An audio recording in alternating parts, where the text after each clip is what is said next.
How's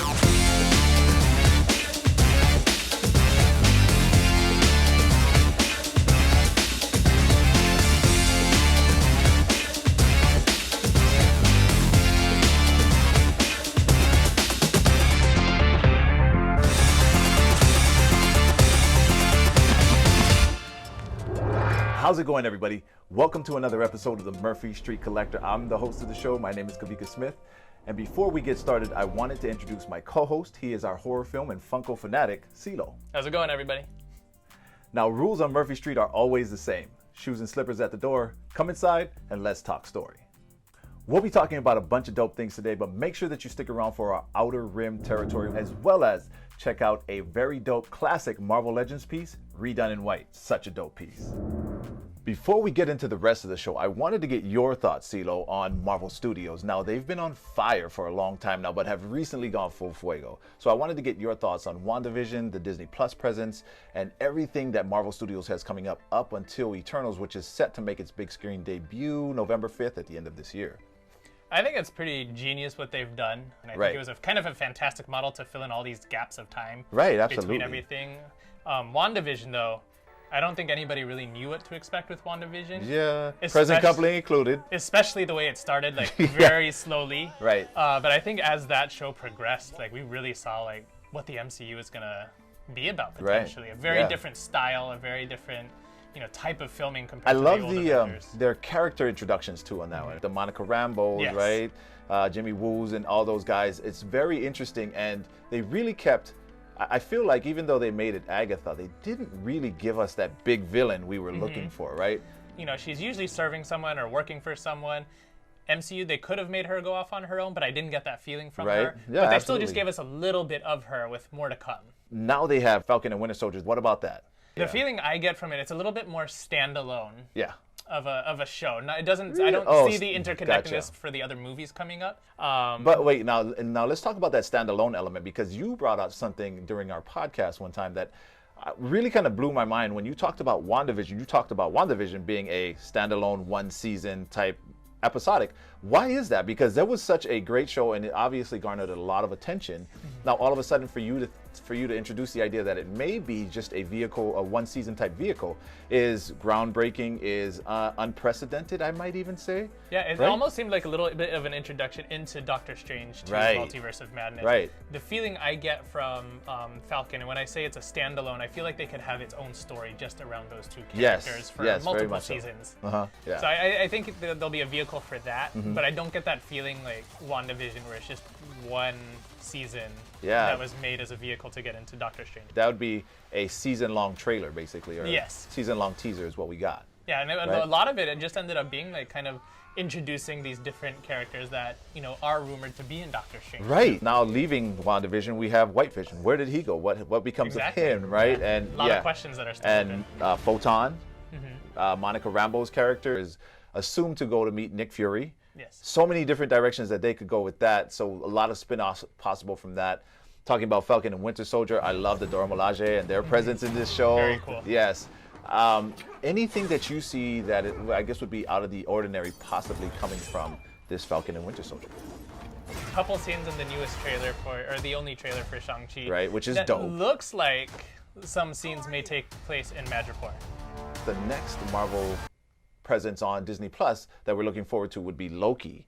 Yes. What about that? Loki is great. Other than Endgame, it's kind of our first introduction into the multiverse. Right, and it's so funny because if you're just a lay person watching it, you don't really understand what it is that you're seeing, right? But that's, in essence, what we're looking at. We're looking at kind of that crossroads for the multiverse. And you can tell by the Time Variance Authority is in there. So awesome. you know they're going to be talking about all of these different timelines that they only briefly touched upon in Endgame. So we're thinking they did that on purpose. Are we thinking maybe the X-Men somewhere down the line? I'm thinking Kang already because they've casted for him. It was confirmed. I think he will make his presence known in Loki. Yeah. And there's the opportunity to bring in, like you just said, the mutants. It's so funny because the X-Men, they feel like they're just on the fringes for us, right? With WandaVision, they were just on the fringes, and we're so heavily teased with Ralph Boner. It was so heavily teased with Evan Peters' presence there, only to be let down at the end. And then now, of course, with this Loki coming on, the potential for Mutants, like I said, it's just hanging right there on the fringes. I feel like we're ever so close. Now let's move on to the big screen cinema. I think the next thing that we have to look forward to is Black Widow, yes? Black Widow, yes. Are you looking forward to that? I am, and I think it's just because of the time it's been pushed back. It's already been pushed back a year. Yeah, you're right. So I'm excited to see what they've been able to do with it to try to, save the movie, if you will. And I was actually surprised and not surprised at the same time that they are going to be releasing it on Disney+.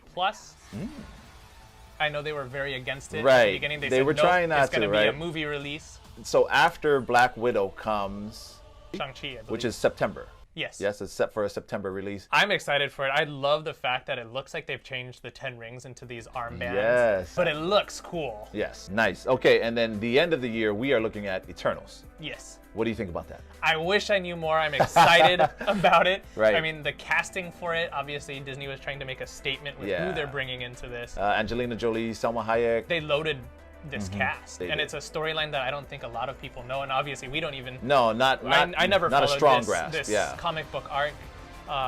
But it'll be interesting to see how they bring it in. I think Disney's done a fantastic job. They've done a great job of bringing the more obscure storylines and making it really interesting so everybody can follow along and want to see what happens next. So we're very optimistic for the Eternals that come out in November. But all right, make sure you don't go anywhere, because coming up after the commercial break, we go on another excursion. That's right.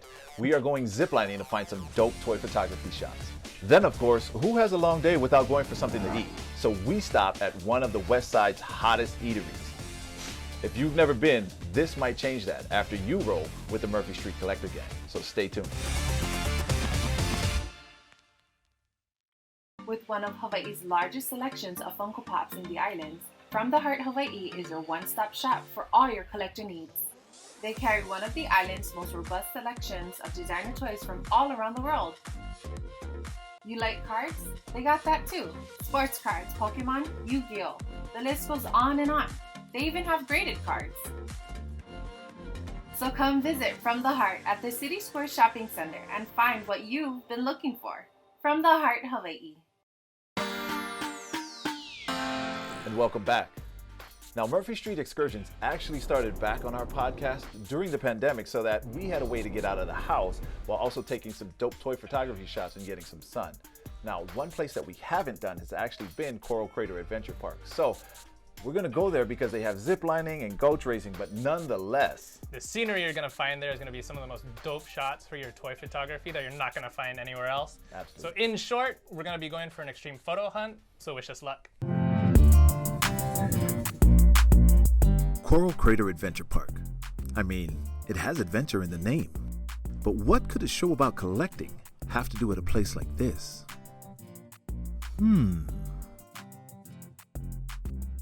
Well, come suit up with us and we'll show you.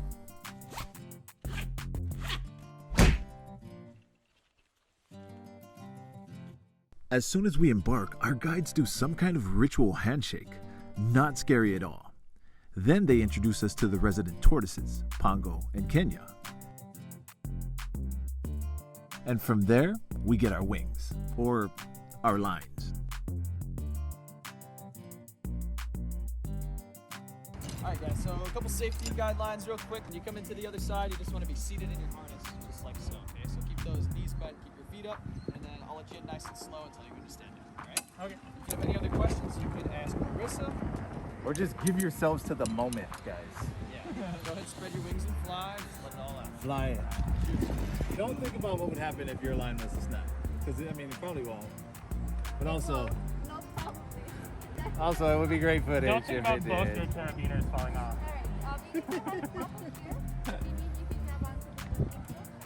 Well, he don't need, he's flying out.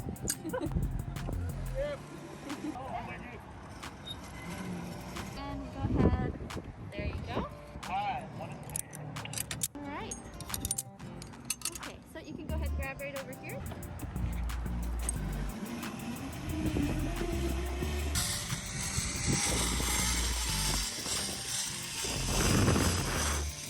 Yes, hold on to the loop, keep your legs straight.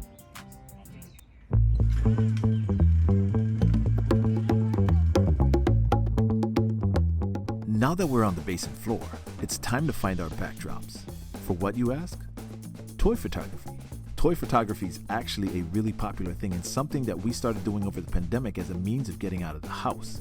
And I dare to say, we're getting pretty good at it. I think so.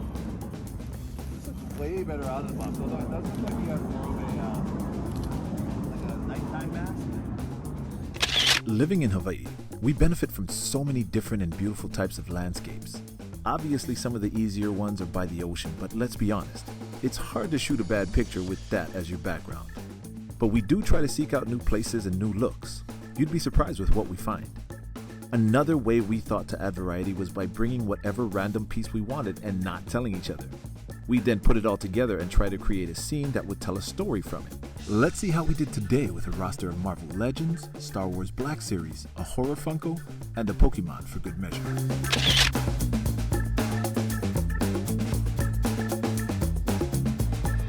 Not bad, right? Well, now that we've done what we came here to do, we need to find our way back. And we may as well get to know our guides a little bit better too. Which one are the Mad Bene favorite? Oh, see, the thing is, I don't know the name. There should be, it should be an easy favorite. The leader of the group is named Hunter. Oh, I might want to read them. Yeah. This kind of business or industry? We started off podcasting. And then after podcasting, I don't know, we just wanted to progress it and take it to the next level. Television just happened to be that next level, so. Were you guys all friends before? Yeah, we all, literally all worked at the Aulani. Oh, nice. Yeah. Ready? Set, go.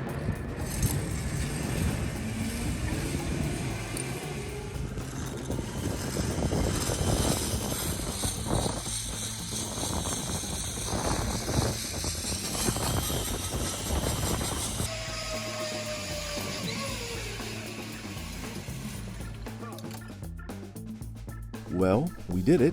Another new terrain conquered, another successful day of shooting, but what's going on with this huge thing here? You mean we have to climb that to get out? Always read the fine print, you guys.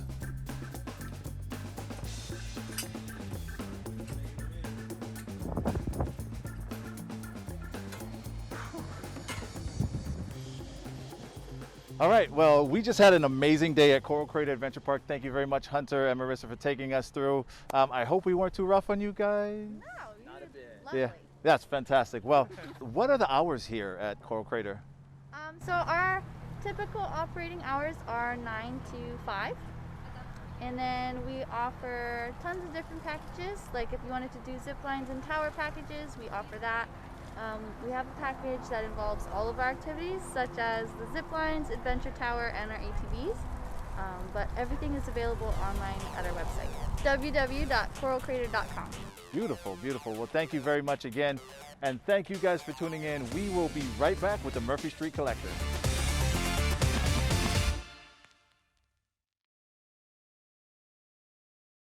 We can fly where you want to. We can leave your house behind. But if your friends don't mask, and why don't they mask? Well, they won't fly this airline. You can fly if you want to, cause we do safety right. We have air that's clean and disinfectant machines zapping germs like an arcade space fight. And we dance to the dance, do the dance, HEPA filters cleaning commence. Alaska Safety Dance, Alaska Safety Dance. Kapolei Commons is a hub of entertainment and fantastic dining. One of the greatest examples of their culinary prowess lies in Mad Bene. Today we're visiting with Chef de Cuisine Jake Saito to cover everything from sauces to sneakerheads. Mad Bene is a New York Italian restaurant. It's really inspired by where my culinary director and our CEO have spent most of their careers in New York. New York Italian is kind of like a thing. The first immigrants from Italy moved to New York, and that was like kind of their initial area where they found a home. And so along with the people came the cooking. The only difference is that there's a different availability of product in the US. Where in Italy it was harder to find protein and certain other things where it's also easier to find fresh produce or whatever it may be. They had to adapt, and that's what became New York Italian food. What would you say is the fan favorite here? Fan favorite, one thing that's definitely well known is our eggplant farm sticks. It's a kind of a terrine of eggplant and hand-stretched mozzarella. We cut it down into little stick formats, nice like mozzarella stick. In terms of pasta, probably our linguine scampi. Crowd favorite, shrimp, garlic butter. Can't really go wrong with that, right? Sounds good, yeah, especially on the west side. For someone who hasn't been here before, what can they expect if they come to Mad Bene for the first time? Oh, so I actually love seeing people enjoy the food for the first time. For us and all of our staff here, we just really enjoy taking care of people. So you come here, you have a good time, you get good drinks, good food, great service, and you feel like you're at home, and that's really what we want, We just want a place for everyone to be able to enjoy themselves. Well, cheers. Cheers. Thank you. All right, so who's digging into what first? We talked over the phone. You did tell me you're a little bit of a collector. You said you're a sneakerhead, right? Just a little bit. Okay, all right. Started off like collecting Yeezys. That was like the first thing. I copped the pair of Pirate Blacks and it was over. How did you get that? I copped it retail off of. No one believes you. Ever since then, like I've always been like really into like Adidas more so than Nike. Holding on to my Kobe's right now. Oh, smart man. Especially now that the contract with Nike. Yeah, that was a shocker. I love my shoes, and I figured like if you're gonna buy them, you're gonna wear them. Not everybody thinks that way, but I agree with you completely.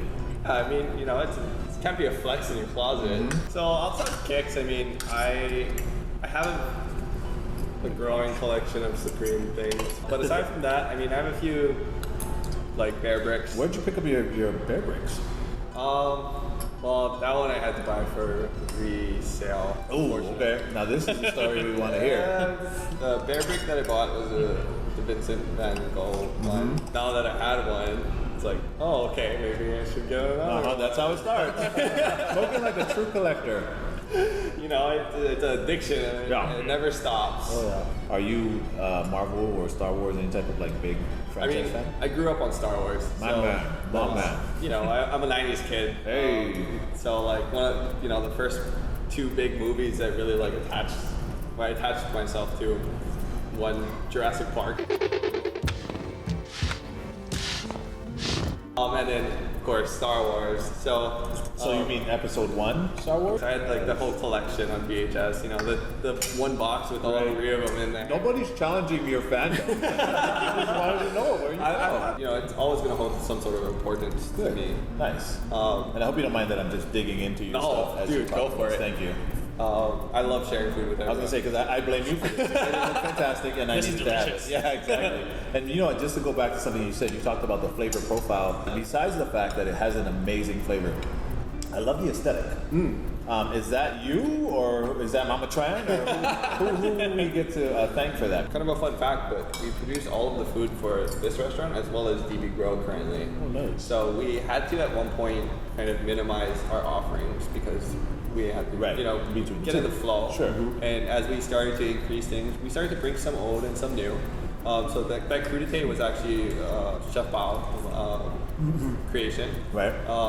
But a lot of the other things here, kind of begin to take form as we evolve as a restaurant. Right. My gosh, this is amazing right here. So this one's delicious. Everything that speaks to me about what I like to do. I'm a really big fish guy, raised in Hawaii. My dad's a fisherman. When we do fish here, like the sustainability of it, the taste of it, the quality of it, it speaks to me. And it's something that I love. Something about Italian cooking that it's so simple. The ingredients that go into the food are very few. Traditionally, you see a lot of other types and styles of cooking. There's 5 or 6 different ingredients plus 2 or 3 different components plus another garnish. Italian cooking, a lot of times what you see is very few things, but the love and the technique that goes into it is what really matters and what shows when you put out your food. Right. Absolutely. I mean, think of this fish. It's fish, lemon, garlic, oregano, and parsley. That's it. Stop it. So that's the best part. That's the belly. What I'm really waiting on is that carbonara. How do we get to that? Yeah, we go ahead. Is that pre-cut already? It is. Because if not, I'll just take a bite out of the whole thing. I'm unconventional. You know, the fun part about pizza is the pull. Yeah, okay. So, New York pizza is kind of thin crust, but at the same time it's folding it. Sure. So, okay, you ready? Yeah, and you gotta get that fold action. The fold. The fold is the most important part. The fold. The fold, son. So, CeeLo, whoa. Apparently Jake put you too small of a piece. How was that? That fish was phenomenal. It was amazing. It was good. So, you then control the taste and the aesthetic of every dish that comes out. Yes, I oversee all of the dishes that come out of Mad Bene. Thoroughly impressed with everything. They're absolutely, I mean, from the egg in the middle of the carbonara, which I love. I mean, if you love a good carbonara, you know that you need that egg on there. You want to be the one to mix that in there. I will say that I'm a huge sweet tooth guy, so I'm really looking forward to Mama Trans. This one's for you, then. All right, so tiramisu. We got Amaro and espresso dipped ladyfingers. Tiramisu cream, so it's Amaro cream, mascarpone, Amaro, a little bit of egg yolks to form that like custardiness, and then heavy dose of Ghirardelli cocoa dust, man. Oh, you cheated. You put Ghirardelli on here. It's just. I mean, you can't knock the best, you know? Yeah, no, you're right. All right, here we go. I'm getting a good dose of that powder on the bottom though. It's over. You guys, we aren't getting any of that one. You do something well, and like we were talking about earlier, you put the love into it, like, turns out good. Yeah, it's phenomenal. I just wanted to say thank you very much for inviting us down. You and Yoshi, you guys have been amazing hosts for us. Thank you so very much. Have your hours changed due to COVID? We are open for lunch from 12 to 3 p.m. 11 a.m. we open on Sundays, but nighttime for dinner we are 5 to 10. We do curbside pickup or takeout over the phone or online at our website. The website's really easy, madbene.com. Thank you for having us on your guys' show as well. Thank you. It's fun always to see like the passion and when someone really loves something. So, yeah, absolutely. Don't forget to come by Mad Bene's, no question. Thank you again, Jake. Thank you very much. Appreciate it. Great meeting you. Thank you, guys. Time now for the continued edition of the Outer Rim Territory. Last week, Melvin got hired but made some big mistakes by selling expensive collector toys for the brada price while the owner was running errands. Will he run Melvin out of the store? Let's head back to From the Heart for the dramatic conclusion. Stop, brother. How's it? How are you? Good. If you're asking for Funyuns, we know more. 7-Eleven get. Oh no, I don't like chips, bro. You here to buy something? You upsell this fast one. Open this. Sir, please don't touch the glass. Sorry. Looking to buy something? Yeah, how much? That one. The Transformer? Yeah. You like Bumblebee? Yeah. How much now? $3. For real? Yeah. $3. Yeah. You can have them. Oh, shoot. Right there. I like that. How much that one? I can't Oh, see. the joke. Oh, this. Oh, okay. Freddy Funko. It's This a the nice Joker? one, huh? The Joker one? Yeah. It's a Okay. nice one.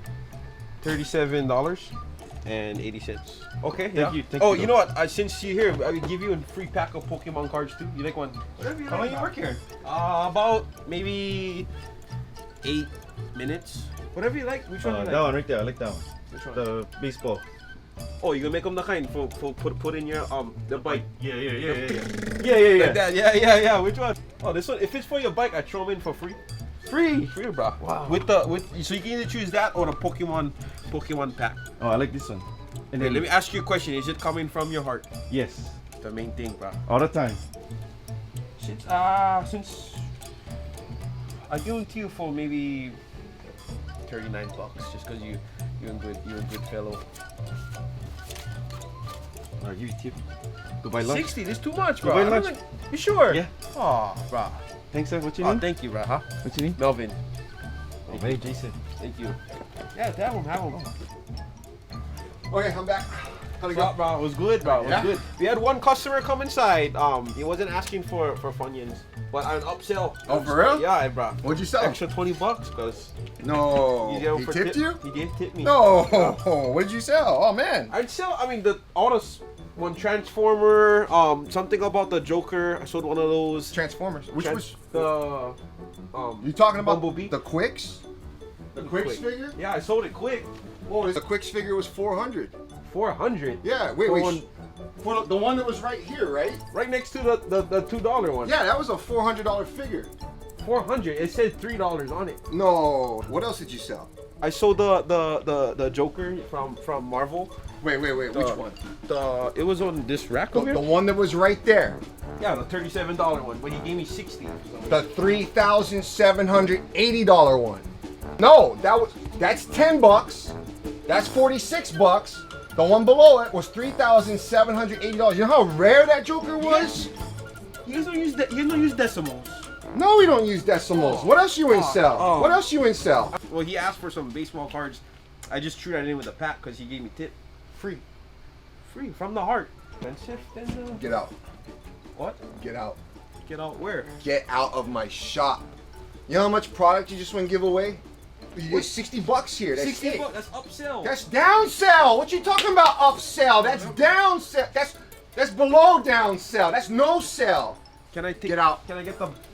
I'll grab the what? The drinks you offered. Nope, the drinks are gone. Gone. You told me I can have the drinks. Yeah, I told you that before you went sell all my stuff for nothing. Gone. Tell your friends, your 11 friends. Go buy some Funyuns at 7-Eleven. You like that baseball card? I believe he went sell all this stuff. From the Heart, Hawaii, this is Ken speaking. How can I help you? Barbie, this is Melvin. Bro. Melvin. You know what? I second everything. I'll come back and take my $20 tip that I had. What you mean your $20 tip? I work hard for that one. Upsell, actually. You in downsell. You in lose me money. You don't get the $20 tip. That doesn't even... I'm gonna report you to the CDC, bro. Report me to the CDC? Oh, okay. Yeah, and I call the cops on you. Call the cops, bro. David Ige is my uncle, okay? Who's your uncle? David Ige. I just want my job back. Are you crying? Hey. No, I get the kind of dust in my eye right now, but I just... Okay, I overreacted. All right. Listen, come back tomorrow. You want a second chance? Second chance, bro. I promise I'm not going to sell any more Funyuns to anybody for $2. All right, Melvin. I gotta change the freaking locks. Well, I guess it just wasn't in the cards for Melvin to be a toy salesman. Maybe he should try 7-Eleven. I heard they're getting busy. We want to thank Tamua Tuane for being our guest these past 2 episodes. Thank you so very much. We truly appreciate you. We also want to thank Coral Crater Adventure Park as well as Mad Bene for the amazing time and the awesome food. The food there was phenomenal. We want to thank our sponsors, From the Heart Hawaii and Alaska Airlines. We want to remind you to tune in next week when we check out Collectors Megalopolis, the event at Pearl Ridge where we get to talk to some of our collector community and see exactly how we're doing. After that, we'll go check out some of the kicks that I rock that make me feel like I'm a sneakerhead. Don't forget to follow us on Instagram at Murphy Street 808, and you can also catch us on YouTube at Murphy Street Productions. Until we see you next week, thank you very much for watching, and as always, don't forget your slippers.